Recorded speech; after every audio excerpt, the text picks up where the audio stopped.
Good afternoon. I'm John Peterson. I'm the Interim Director of the Small Business Development Center here at Penn State.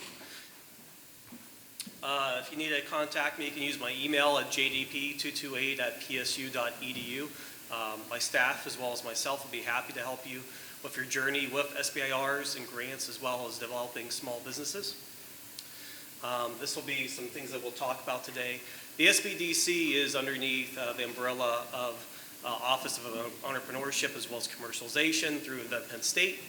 We're also funded by the Small Business Administration, where the bulk of our program is sponsored by. We also get sponsorship through the state of Pennsylvania through the Department of Community and Economic Development, as well as we are a nationwide network through America's SBDCs, as well as we're Penn State employees. This is a map of other SBDCs. The SBDC's model in Pennsylvania is that they're associated with your local institution that's going to be a university. We cover currently right now Mifflin and Center County, and we also work with other businesses that are in the Commonwealth as well because of a Penn State connection. You do not have to be associated with Penn State to work with us, and our mission is to help businesses start, grow, and prosper. What we offer no-cost consulting. It is all confidential. Our network provides free confidential one-to-one consulting to current potential small businesses for free and low-cost educational programs. Educational programs can include market research, business planning workshops, looking at avenues how you work with public as well as private entities that require government credentials. The Pennsylvania SBDC helps small firms bring new products to market to addressing sophisticated business management issues and alternative financing, IP, and product development. And we also help a lot of clients gain funding, whether it's through grants, traditional loans through banks, as well as credit unions, as well as other forms of investment, including VC, venture capitalist groups. We're also part of the IPART, so Kelly just talked about that. Big program there that we partner and that we align with them. And we also definitely look at technology commercialization. We have 17 centers statewide that's, again, connected with host universities nearby you. And we'll help you out through transformation with that. And again, we start at the beginning phase, and we're going to introduce you to a lot of other folks, such as IPART, Ben Franklin, as well as other assets at your host institution. This is probably hard to read. This is just a flow chart that Kelly and I work with. So if you are an entrepreneur or you're associated with the university, the first thing that we look at is, do you have a business plan? Do you have a business concept? And what we're going to do is evaluate how can we help you to do that. So one of the things that we'll look at is, if you do have one, please see us and review us. Again, we're free, no cost, and we can help evaluate to make sure that you're able to commercialize and what have you done through your due diligence. And once you go through that, we want to make sure that you go through the correct offices. So we want to make sure that you go through, if you have any university IP or anything like that, you're going through the right programs to do that as well. To be eligible to participate, again, you have to be a small business for all these programs, as well as for our program in itself. When you're working with a lot of these different groups for the SBIRs, one of the things that they have to have you be is a for-profit business in the United States, and they want to make sure that you have 500 employees or lower. For our own department, when we work with consultant or when we work with other people that we consult, that might not be the case, but for SBIRs, it's got to be 500 or less. The work must be done in the United States, as well as over 51% or more ownership to own the business. Designate a principal investigator. Again, we've talked about you do not have to have a doctorate degree to do so.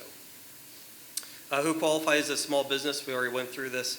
And again, just make sure that you're under 500 employees or less. Again, how can we help you? One of the biggest things is the business development plan. And we can help you through personal connections as well as professional connections to find out what you might need. If you need help for law, intellectual property, we have a group that'll be talking later on today about those needs through the university. If you need help for funding, we just talked and would introduce people to the people like John Sider. Assessing your market potential is very huge. I'll go in talking about that. as well as, again, how do you commercialize your products? You might have a great idea. Is it going to help? And is it going to help where there is a problem? If you're looking to solve problems, it's going to be tough. We want to make sure that you're able to sell this and commercialize it to a broad group. Commercialization plan is crucial. One of the things that you want to do is look at 4 criteria. First one is your market opportunity. How big is it? What is the scope and the breadth and depth of it? Your company, your team. You're going to have a team. How are they going to work and interact and make sure that you're able to go facilitate through all the needs of the application process as well as getting it done. Next one is your competition. And one of the biggest things is that if you say there's no competition, you're wrong. There's always going to be someone that you're going to be competing with. So don't fool yourself. And then the next one is your finance and your revenue model. Phases of the market. Again, you want to make sure that you understand what phase it is. Is it growing? Is it dying? Is it level? Are you going to be able to disrupt? And your market opportunities, additionals, how will the customers be reached? What is your revenue model? How are you going to go and sell to them? Is it going to be B2B? Is it going to be direct to consumer? How is that going to be done? And then you got to also estimate your dollars. You got to understand, how much money is it going to take for your marketing strategy, your sales strategy, and able to focus on what your true mission is. Your market size, again, I call it the TAM, SAM, and SUM. Again, we look at the big circle and we go, this is the overall layer.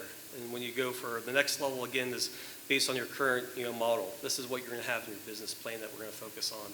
And then the low-hanging fruit, what you can really focus on, should be basically your target market, and that's going to be your SUM, S-O-M. So that's going to be your target market.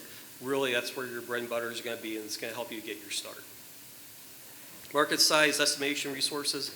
Again, you want to make sure that market research are done. We can help out through the SBDC through a lot of market research. It's all free. It's worth thousands of dollars. That's kind of the secret in our sauce when it comes to this. So again, you might know all the technical aspects and you can sell that to certain consumers. But when you're looking at a broad market and to commercialize it, we can really look at that. So again, when you look at demographics, when you're looking at certain markets, and we can look at it from an industry side, people who you compete with and your frenemies, but also look at it on the market side, who's really going to buy it and who's going to really create that revenue stream for you. Market dynamics, markets that change over time. Again, really understanding what is a behavioral need as well as what is a functional need. And also we're going to look at technology changes. It's going to be competitive. What is the intelligence that's involved? And we want to understand what are the stakeholders. Company team, again, these are things that are going to be your responsibility, how you build your team. Again, some of these things are, looking at your company resources, ability to secure third-party funding if you need to do that, understand the revenue history. And as you go through a phase 1, you really want to act as if you're a phase 2, and that's really develop your financials, develop a solid business plan as you go, and act that you're a fully functioning, operating company. That's where we're going to really help you out with that, as well as other folks such as Ben Franklin. Your assistant team. One of the biggest things that we promote is that you got to work with a lot of the players that are in the room today, as well as there's some others that are out here. But again, you want to work with us. You definitely need to work with iPart, with Kelly, the Ben Franklin team. They're awesome. Again, the Innovation Partnership Program. And then again, there's a lot of Penn State resources, OTM, OSP, and OEC. So those are the big components there. The market dynamics, again, we want to look at the structure barriers. We want to look at a lot of different regulations. So if you are going into a new market and you've done a lot of research on a technical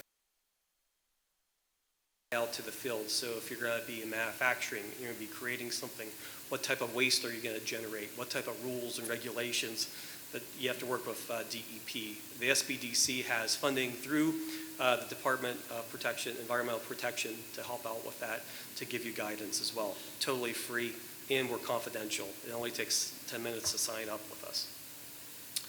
Competition, intellectual property is another factor. Again, demonstrate your knowledge of existing and upcoming products, how your product matches in terms of needs, and also, again, how do you work on substitutes. Competition, again, understanding who are the vendors who are offering this. Are you a substitute? Are you someone that can really be a true disruptor? Or even be an innovator where there isn't something necessarily in that market, but again, You definitely have to compete. There's always going to be someone that that you will be competing with. Finance revenue model, to wrap it up. You must want to evaluate your level funding and make sure that you have everything that you need. Again, when you're going to be launching this technology, you want to make sure that you have the right amount of funds to execute and develop what you have. So again, you might get into a capacity constraint. We're going to help you look at your financials, understand, are you going to be able to afford to do what you want to do and launch after you get the funding, or even once you have the funding. Demonstrate context and collaborations and contingencies. Also talk about your investment on the return, and we've got to evaluate what your net present value is on the valuations. Again, Pennsylvania is unique. We are in the central part of Pennsylvania. It's unbelievable what we have for resources. I think we were mentioned that we were 8th in the country, and I think we can actually do better as a whole for what we can do here at Penn State and our resources. We're just getting better and better. So there's a lot of free help, and a lot of great, smart minds that can really develop these small businesses, and we're happy to be part of that. And then this is a QR code. If you would like to sign up, you can use your smartphone, as well as you can see me. Will Hooden is in the back. Will, you want to stand up for a moment? He's one of our consultants, so he has his hands up there. And we'd be more than glad to help you out for free of charge, no cost, confidential. Thank you very much.